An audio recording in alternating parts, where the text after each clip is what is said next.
Comecei a montar com 13 anos de idade, há 39 anos, no Clube Hípico de Santos, na época, que depois veio a chamar Clube Hípico de Santos e São Vicente. O primeiro instrutor foi o Zé Inácio, ele é pai do Benedito, o Dito, que hoje dá aula lá no Jockey Club de São Vicente. Era um excepcional picador da hípica de Santos e foi o professor que iniciou vários cavaleiros lá na escolinha de Santos. Um outro professor que foi muito significativo para mim foi um cavaleiro antigo de Santos, que era o Rui Rondino. Com ele, realmente, a gente começou a aprender um pouco mais de técnica, ter mais interesse pelo estudo da equitação. A primeira competição foi uma prova de escolinha aqui na hípica de Santos, algo assim próximo do que hoje é equitação fundamental, só que eram provas internas, né? E no início de uma escolinha, se não me engano, 50 ou 60 centímetros, alguma coisa assim. E lembro que eu ganhei a prova, até contra alguns alunos que estavam há bastante tempo na escola e diziam que iam ganhar por isso, né? E eu lembro que eu ganhei essa provinha. A de São Vicente, para mim, foi praticamente minha adolescência, né? Eu cresci dentro da hípica de Santos. Eu comecei a montar, como eu disse, com 13 anos de idade e fiquei lá até a época de ir para a faculdade, né? Era uma hípica bem gostosa, apesar de que foi uma hípica que sempre teve muitos altos e baixos, acho que mais baixos do que altos, né? Mas foi muito importante no sentido de ter sido a formação e de ter apresentado o hipismo para mim, né?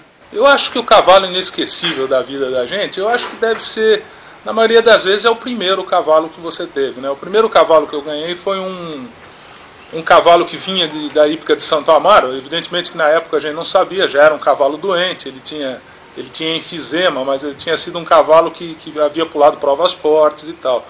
O nome dele era Relicário, mas eu só descobri isso muito tempo depois. Na época que eu comprei, eu pus o nome de Caliban.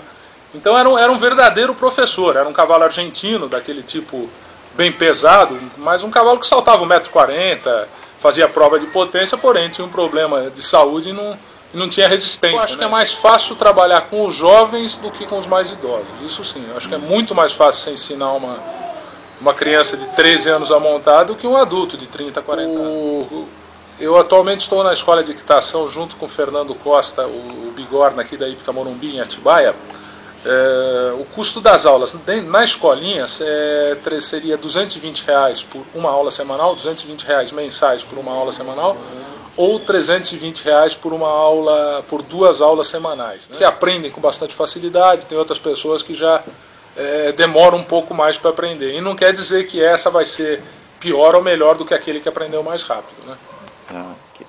O hipismo serve muitas vezes para moldar o caráter das pessoas. Então, evidentemente que para a prática do esporte, a pessoa não pode ser muito, vamos dizer assim, tímida, um pouco assim sem ação, mas o próprio esporte acaba trabalhando a pessoa nesse sentido. Quantas crianças que chegam para praticar o hipismo muito tímidas, com dificuldade de relacionamento, e você nota que o esporte muda essa pessoa, faz com que ela passe a ter um contato social maior, passa uma autoconfiança muito maior.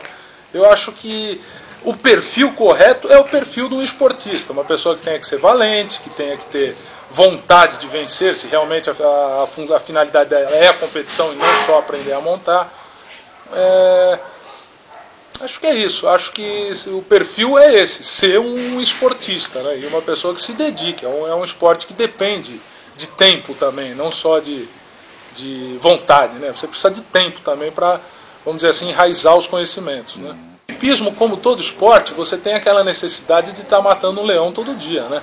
Não adianta eu aqui dizer, não, mas eu fui muito feliz quando a minha aluna foi campeã de Amazonas em 1987, em 90, isso aí já ficou muito lá para trás, né? Então acho que o importante do esporte é isso, evidentemente a gente está sempre ali para ganhar, está com sempre vontade de ganhar, mas a derrota não pode te abater a ponto de você dizer que há alguma grande frustração, alguma grande tristeza. Comecei a montar na década de 70, no começo da década de 70, entre 72 e 73. Eu acho que a diferença é quase da água para o vinho. No salto a gente tinha armações de pista completamente diferentes, os obstáculos eram extremamente pesados, as provas eram grandes, largas, porém tinha muito óxer, poucas paralelas, as distâncias eram menos variadas, as distâncias eram mais constantes. A oferta do cavalo é muito grande e a qualidade é muito superior à que a gente tinha em outras épocas. Isso não dá para discutir. Como eu estava dizendo no início, quando eu comecei a praticar hipismo, a gente ia ao Rio Grande do Sul, à Argentina, comprar cavalos, muito puro sangue, de corrida, né?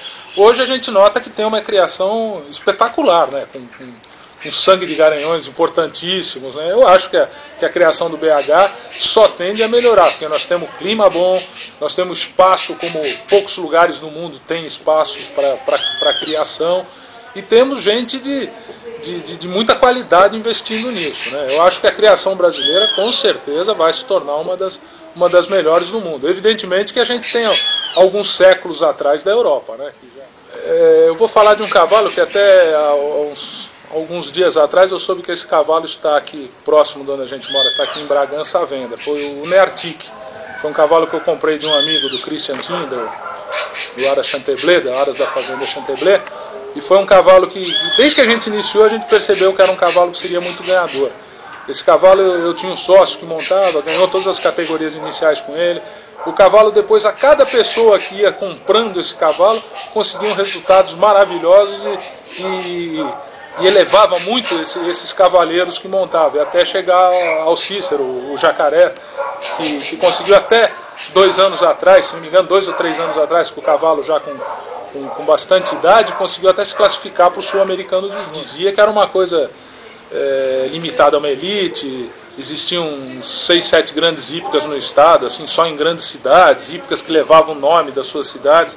Hoje a gente vê a quantidade de hípicas que existe, a quantidade de manejos, a quantidade de aras criando. Então eu acho que é um esporte que ainda engatinha no Brasil e que tem um potencial muito grande. Acho que ainda vai crescer e muito. Eu tive a oportunidade, morei na Itália por um tempo, uns 2 anos, trabalhando com equitação. Um pouco em Portugal morei também. Eu acho que é fundamental para o cavaleiro, principalmente hoje em dia, conhecer o hipismo europeu, que é outro nível, é outro padrão, né? Dos cavaleiros brasileiros da época que eu comecei a montar, evidentemente que o Pelé do hipismo era o Neco, Nelson Pessoa era ainda, acho que até hoje ainda, se precisar montar, é um gigante, é um monstro, né? Os cavaleiros que montavam aqui no Brasil, todos nós tínhamos uma grande admiração pelo Coronel Renildo, não só como cavaleiro, mas também como instrutor. Era o sonho de consumo de todo cavaleiro poder montar com o Coronel, né? E outros 2 cavaleiros também que marcaram muito, não querendo faltar com muitos outros, mas o Alfinete era uma coisa impecável. O Zé Roberto Reynoso Fernandes era um cavaleiro impecável, a cavalo, uma elegância, uma qualidade, uma equitação maravilhosa. Outro cavaleiro que eu gostaria de citar também é o Gerson Monteiro. O Gerson Monteiro parecia que era um pedaço do cavalo, que não era um cavaleiro em cima do cavalo. Eu acho que a mensagem bacana seria dizer que esse esporte é talvez um dos esportes mais completos, por ser um esporte ambidestro, né? Você vai desenvolver os seus 2 lados da mesma maneira. Você não está sozinho, você está tendo que deslocar uma massa de mais de meia tonelada muitas vezes, e fazer com que isso seja feito com leveza, com beleza, com alegria. Outra coisa que eu acho muito importante é a gente entender que o cavalo não é uma máquina, não é uma moto, não é um carro. Entender que é um animal com sentimentos, com dores, com dificuldades. Procurar se sentir um pouco o cavalo para entender e ser grato, né? E não achar que o cavalo é simplesmente uma máquina, que enquanto funciona tá bom, de dia que já não der certo acabou. Entendeu? Eu acho que esse respeito pelo animal deveria ser uma das principais, vamos dizer assim, uma das principais preocupações dos novos cavaleiros, né? Ok, nós entrevistamos o cavaleiro instrutor Frederico Pereira Lima, conhecido como Fred, um renomado instrutor que nos anos 80 fez alunos campeões em praticamente todas as categorias, mini-mirim, mirim, principiante, júnior, amazonas. E obrigado pela entrevista. cliquesportes.com.br agradece a participação. Muito obrigado, Danilo.